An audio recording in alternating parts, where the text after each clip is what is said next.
Sa powerlifting, alamin naman natin ang naging reaksyon ng isa sa mga pinakamalakas na junior powerlifter ng bansa na si Jason Calauran matapos magtala ng kasaysayan bilang highest Filipino powerlifting total. Para sa detalye, nagbabalik si Tibet Paulo sa Lamatin.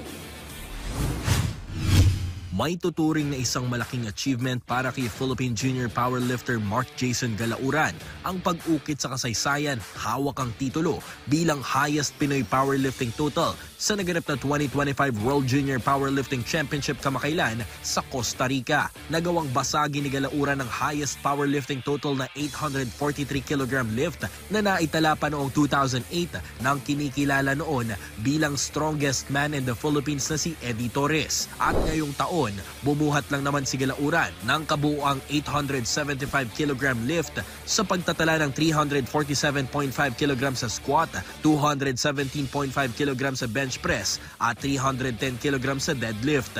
Sa panayam ng PTV Sports, ibinahagi ng 22-year-old powerlifter na si Calauran ang kanyang reaksyon sa pag-abot ng ganitong klaseng karangalan. Hindi ako makapaniwala na kaya ko yun, na kaya ko siyang gawin. Siyempre, salamat sa mga nagtiwala at sumuporta, lalo na sa pamilya ko, sa mga kaibigan, kay Sir Eddie, sa PAP, sa team ko, sa coach ko, si Adrian. Dagdag pa ni Calauran na may ilalakas pa siya at isa ito sa mga dapat abangan sa kanya sa mga susunod pang kompetisyon.